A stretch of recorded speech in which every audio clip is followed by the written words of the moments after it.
bahwa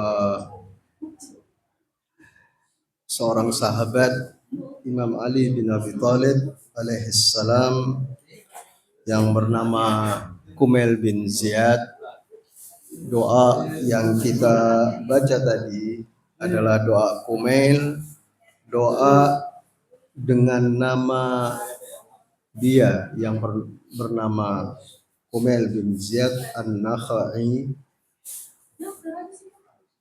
Kisahnya bahwa malam-malam Kumail bin Ziyad ini datang ke rumah Imam Ali bin Abi Thalib alaihissalam, mengetuk pintu, lalu setelah bertemu Imam bertanya, "Ma ja'a bika ya Kumail?" Ada perlu apa wahai Kumail datang malam-malam? Kumail menjawab, "Ya Amirul Mukminin, doa al-Khidr." Wahai Amirul Mukminin, saya ingin doa Khidr. Artinya doa Kumail yang kita baca tadi itu pernah dibaca atau doanya Nabi Khidir. Ya, Nabi Khidir punya doa yang kita baca tadi. Lalu doa itu sampai kepada Imam Ali bin Abi Thalib alaihissalam dan diajarkan kepada sahabatnya yang bernama Kumail bin Ziyad. Hingga sekarang doa itu sampai kepada kita dan itu menyebar di seluruh dunia, ya, terutama para pecinta Ahlul Bait alaihimussalatu wassalam. Ini berarti doa Kumail ini doa dunia, bukan doa hanya dibaca di Iran saja atau dibaca di Irak saja atau dibaca di satu negeri, tetapi di mana-mana. Doa ini udah sampai di Madura, doa ini sudah sampai di Rusia, doa ini wah seluruh dunia. Dan dibaca sudah berapa abad atau berapa, ya 14 abad yang lalu zamannya Imam Ali dan sampai sekarang. Lalu Imam Ali mempersilahkan Kumail bin Ziyad, "Ijlis." Duduk wahai Kumail. Ya Kumail, idza hafidta hadzal doa, wahai Kumail, kalau kamu hafal doa ini, fad'u bihi fi kulli lailati Jum'ah. Kalau kamu hafal, setelah kamu hafalkan doa ini, bacalah di setiap malam Jumat. Au fi syahri marrah, atau setiap bulan sekali kamu baca. Au fi sanati, atau setahun sekali kamu baca doa Kumail ini. Au mereka marrah, tapi atau seumur hidupmu kalau nggak pernah baca doa Kumail, sekali minimal dalam hidupmu kamu baca doa ini. Ya, seperti seorang ikhwan yang pernah datang kemari, dia bilang, saya itu sudah 5 tahun tidak baca doa Kumail. Baru datang malam 2 minggu yang lalu dan baca doa Kumail, lalu sekarang hilang lagi, nggak dibaca lagi atau dibaca di rumahnya. Lalu jadi seumur hidup itu paling nggak minimal sekali. Tapi watamsul, tapi itu artinya kamu akan dicukupi oleh Allah Subhanahu wa Ta'ala, dan kamu akan ditolong. Waturzak, maaf. Jadi tukfa watunsar waturzak.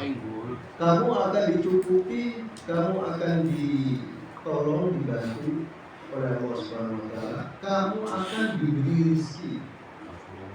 walan walan tu'dam al-maghfirah, ya, dan atau walan ta'dim al-maghfirah, kamu tidak akan kehilangan ampunan dari Allah Subhanahu wa taala. Mudah-mudahan malam Jumat ini yang telah kita baca ini dikabulkan oleh Allah Subhanahu wa taala, bahwa kita akan dicukupi oleh Allah. Kita akan diberi pertolongan, bantuan oleh Allah Subhanahu wa taala. Kita diberi rezeki dan kita tidak akan walan. Dia bilang walan. Lan ini udah kata tidak akan untuk selamanya. Untuk selamanya tidak akan kehilangan pengampunan dari Allah.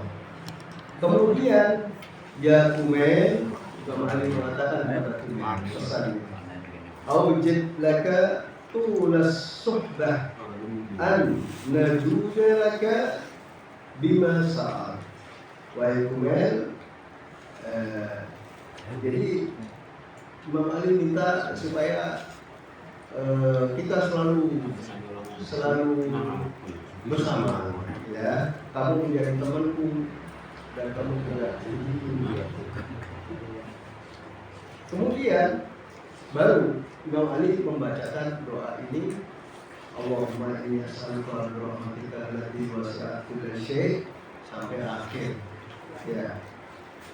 Nah, keutamaan doa Umair ini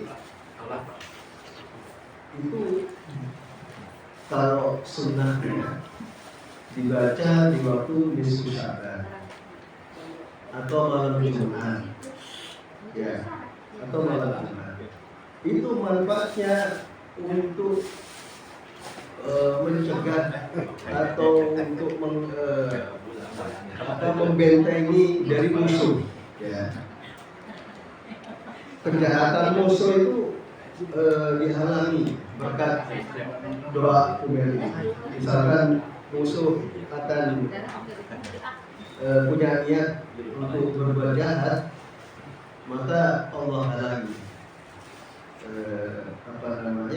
Di tengah jalan Allah cegah itu tidak sampai kejahatan itu kepada kita. Itu manfaat. Kemudian ya, kemudian juga membuka pintu rezeki. Doa Umair ini membuka pintu rezeki. Jadi kalau rezekinya pintunya tertutup, ya dibuka.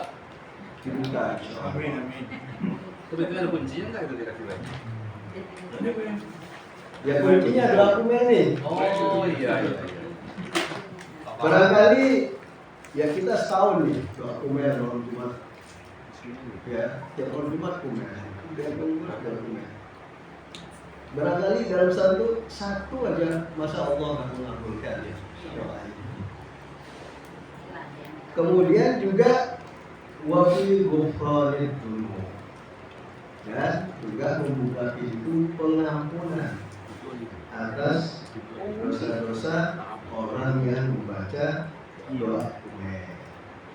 Nah, kenapa doa Umair ini kok menjadi tradisi tiap malam Jumat? Apakah memang dikhususkan pada malam Jumat saja? Tidak. Ya, menurut riwayat tadi yang Anda sebutkan tadi, bahkan juga disunahkan bagi yang mau minat untuk baca doa Umair setiap hari baca doa Umair. Ya, saya pernah dengar sih, seorang ulama besar itu pernah sholat malam kunutnya doa Umair.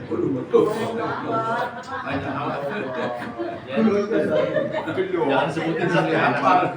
Ya, ada. Kalau di sini nggak tahu, kayaknya sih ya. Nggak ada. Jadi 10 menit tentang doa Umair yang dinisbahkan atau dihubungkan dengan nama seorang sahabat Imam Ali. Para sahabat Imam ini ada yang ahli doa, ada yang ahli akidah, ada yang ahli fikih, macam-macam. Ada yang ahli strategi. Itu poin pertama. Poin kedua yang tadi itu mukadimah. Di dalam riwayat disebutkan poin kedua ini al-fuqaha'u umana'ur rusul, bahwa para faqih, namanya faqih. Fuqaha itu jamak dari faqih. Faqih itu seorang pakar fikih, ahli fikih. Ibarat dokter, dia ahli medis kalau dokter. Ibarat orang muhandis itu insinyur atau dia desainer atau apa ya. Alhasil dia ada pakar atom, ada pakar nuklir, ada. Nah, kalau sudah faqih ini berarti dia sudah pakar hukum fikih. Jamaknya fuqaha. Nah, dalam riwayat disebutkan al-fuqaha'u umana'ur rusul. Fuqaha ini adalah orang-orang terpercaya para rasul.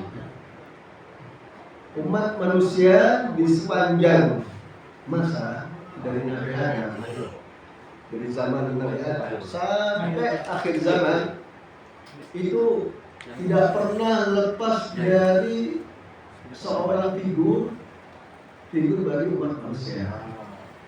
Tidak lepas dari seorang pemimpin yang membimbing umat manusia. Nah, di zaman para nabi, ya para nabi dari Nabi Adam sampai Nabi Muhammad SAW, mereka itu adalah para pembimbing umat yang diutus oleh Allah Subhanahu wa Ta'ala. Sampai Nabi terakhir, ketika Rasulullah mengatakan kepada Imam Ali, anta minni bimanzilati Harun bin Musa illa annahu la nabiyya ba'di. Wahai Ali, engkau seperti kedudukan kau ini, seperti kedudukan Harun di sisi Nabi Musa, melainkan tidak ada nabi sesudah.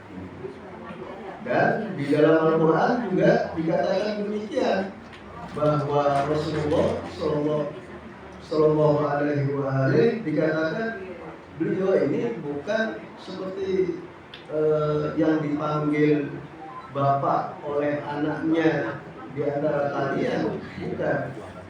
Tetapi ingat, beliau itu Rasulullah. Ya, walakin Rasulullah wa khatamun nabiyyin. Beliau manusia, tapi jangan lupa beliau itu utusan Allah dan beliau khatamun nabiyyin. yakni nabi penutup. Dikatakan penutup itu artinya yang paling sempurna, nggak ada nabi lagi.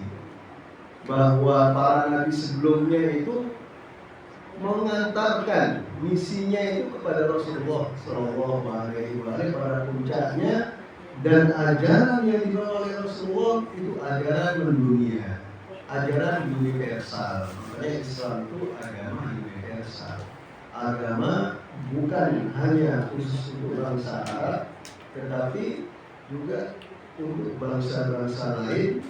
وَجَعَلْنَاكُمْ شُعُوبًا وَقَبَائِلَ لِتَعَارَفُوا, dan seterusnya. Agama Islam ini untuk semua umat manusia.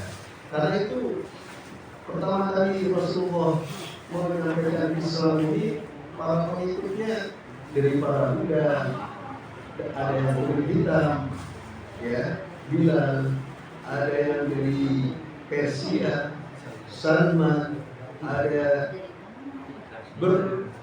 beberapa bangsa gitu ya. Sampai sekarang ini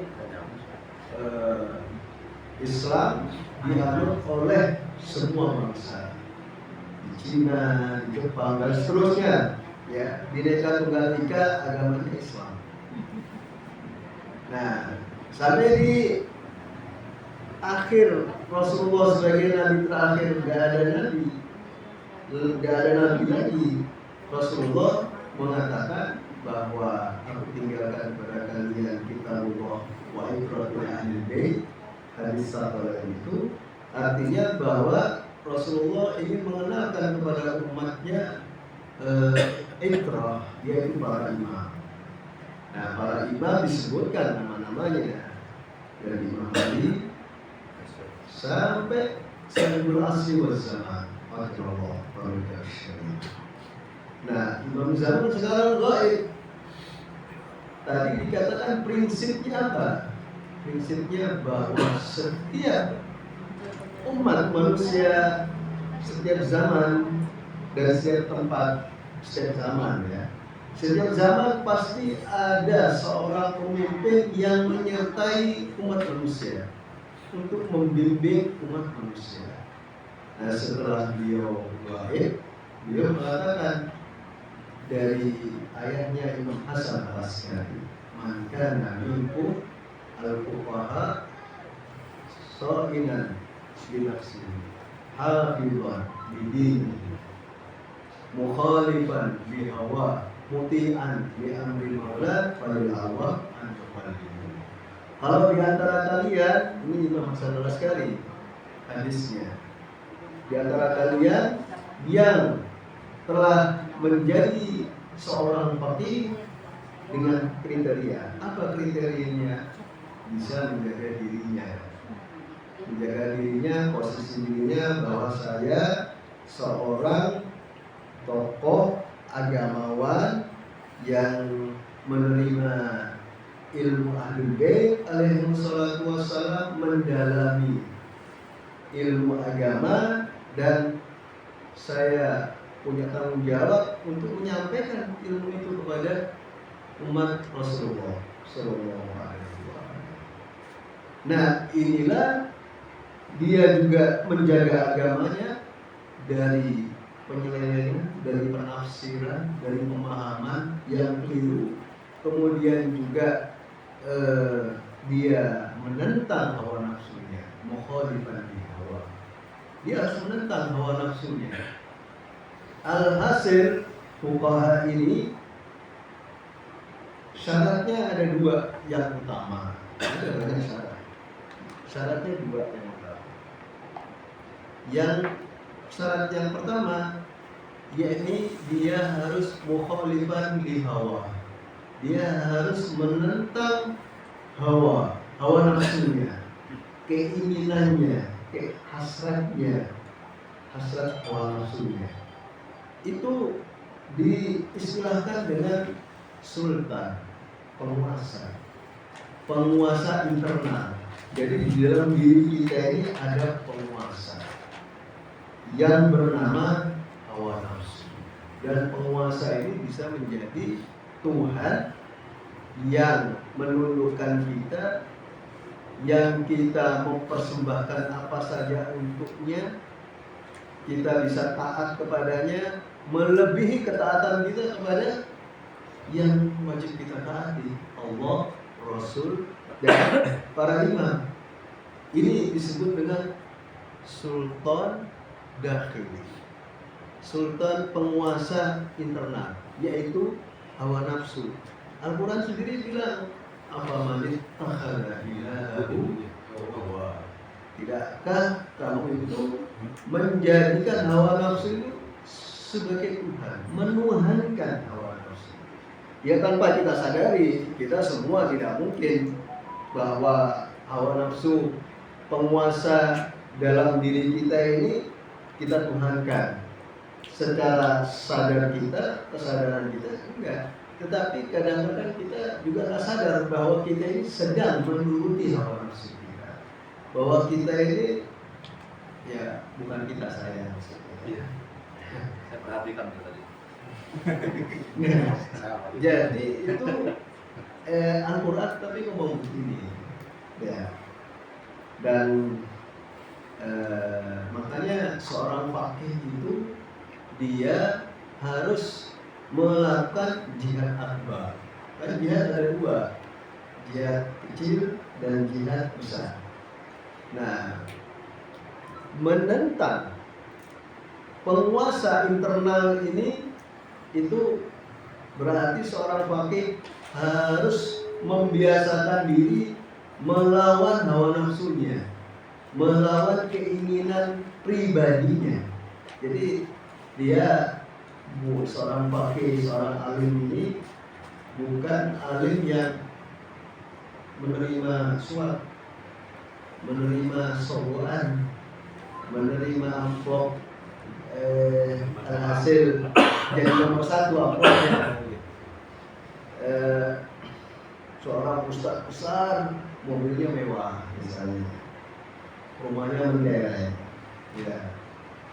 Kalau istri empat nggak apa-apa, tapi Bukan itu bercanda. Artinya tidak memberi contoh kepada umat bahwa dia seakan-akan menunjukkan suka dengan dunia. Ya.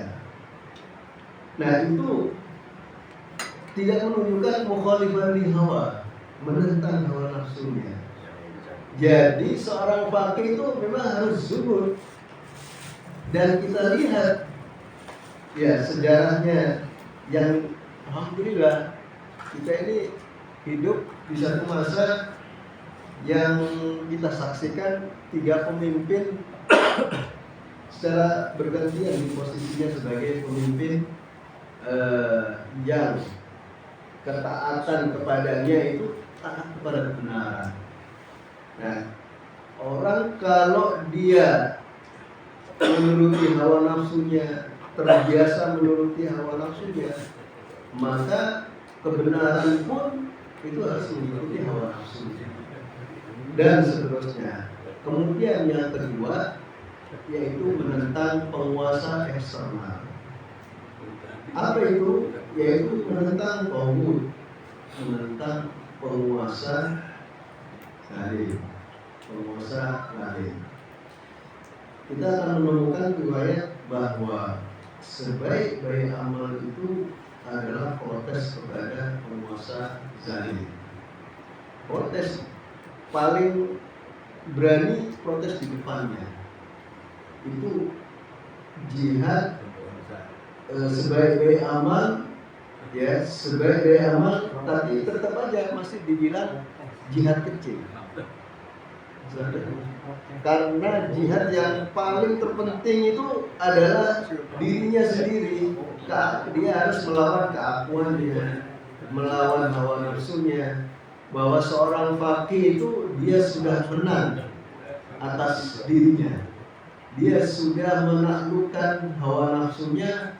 Nah, dengan begitu dia bisa menaklukkan, ya, artinya bisa dalam jihadnya, jihad kecilnya melawan kezaliman itu jadi benar.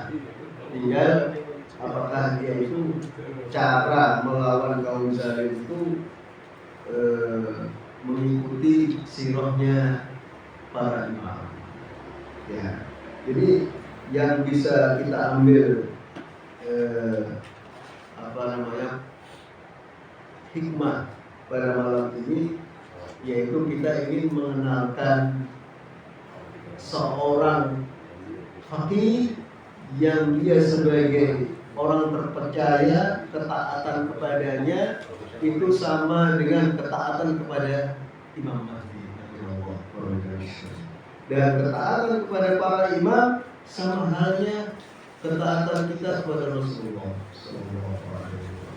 Dan ketaatan kepada beliau adalah ketaatan kepada Allah Subhanahu wa Ta'ala. Itu poin yang ingin saya sampaikan, bahwa mengapa kita harus taat kepada seorang faqih yang tanpa ini, mana celahnya kalau kita tidak mengikutinya. Misalnya yang sekarang dipilih oleh para ahli ilmu Islam, para ahli fikih, ya, itu kumpulan fuqaha itu dia sepakat, mereka ini sepakat bahwa penggantinya Ayatullah Al-Umma Imam Ali Al-Khamenei adalah putranya, yaitu Ayatullah Sayyid Mujtaba Al-Khamenei. Beliau lahir pada tahun 1969, berarti umurnya berapa?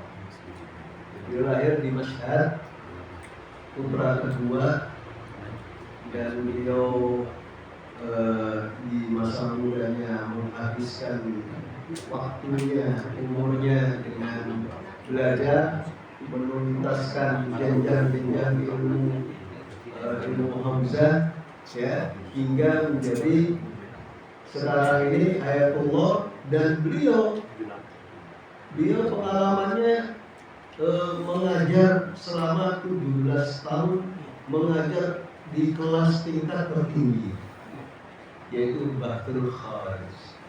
Bahthul Kharij itu kelas bebas, maksudnya pelajaran sekarang kalau pelajaran fikih, pelajaran ilmu usul udah nggak pakai kitab, soalnya kitabnya udah selesai semua, mulai dari muqaddimah. Misalkan kalau di Hauzah itu ya, di Hauzah itu ilmu usulnya ada halaqah pertama, ada halaqah kedua, ada halaqah ketiga, karya Syekh Bagir Sadar.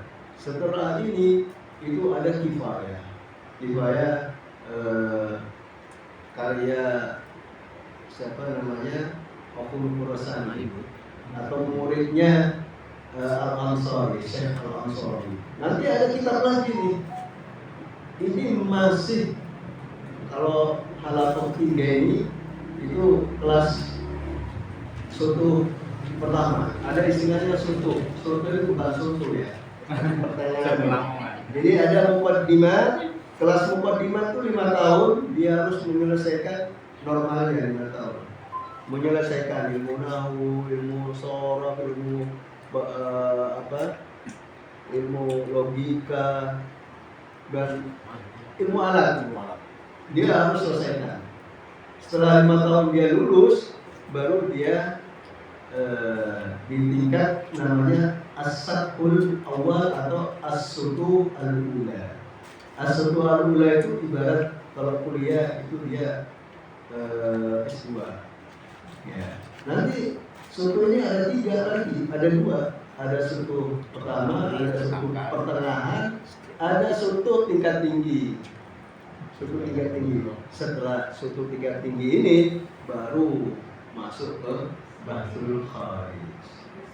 Nah, Syekh Mujtaba Al-Khamenei mengajar di kelas Bahthul Kharij, udah tingkat Masya atas. Dan itu 17 tahun pengalamannya. Berarti beliau ini sudah, kalau mau jadi marja bisa. Ya, tinggal beliau mengeluarkan fatwanya. Kalau jangan syirik di situ. Dan umurnya baru berapa beliau kalau tahun 69? 54. 57 ya. Iya, 57 ya. 57 juga. Tapi masih muda sekali. Iya, beliau tahun jadi dia belajarnya Tekum. Pertama di Teheran. Di Teheran itu ada, seingat saya gurunya Ayatullah Al-Mujtahidi. Al-Mujtahidi pernah ke ICC. Dia ahli irfan yang ngasih doa iris apa ke orang-orang. Ayatullah Mujtahidi. Setelah menyelesaikan muqaddimat itu, beliau kemudian tahun berapa? 92 mungkin ya, Tekum 89 Tekum selama 3 tahun sampai 92 beliau pulang ke Teheran. Ke Teheran itu ada Hauzah juga. Di sana beliau belajar 5 tahun sampai tahun 97 itu baru beliau menikah. Ya, beliau menikah dengan seorang syarifah namanya Zahra. Zahra ada, Zahra ada. Itu kan di media itu kan tahu ya, orang menawarkan ada seorang laki, dia miskin, dia ingin menikah. Adakah dari kalian yang ingin menikahkan putrinya kepada anak mereka ini? Dia anak soleh, tapi dia miskin. Gitu ya. Lalu dia pada diam ada yang satu orang nampak namanya, saya bersedia, tapi saya ingin tahu siapa namanya. Kemudian Rahman beritahu dia putra saya. Orang langsung kaget, putranya Rahman. Kenapa nggak ada saya? Besar saya ini kan itu. Kemudian istrinya syahid. Bahasa kemarin ya. Bersama Kalau seperti anak saya dulu berebut ya. ya, jadi Allah ini sangat berduka mendalam. Ayahnya, ibunya, istrinya, anak-anaknya, saudara iparnya. ya, alhasil yang paling dekat kan dia ya, kedua orang tuanya dan istri. Belum punya anak berarti Pak? Belum punya anak Pak. Tapi selama anak juga anak ya? Berarti harus saya juga tahu. tidak saya Itu ponakan ya. Ponakan. Baik, insya Allah kita lanjutkan. Terima kasih. Assalamualaikum warahmatullahi wabarakatuh.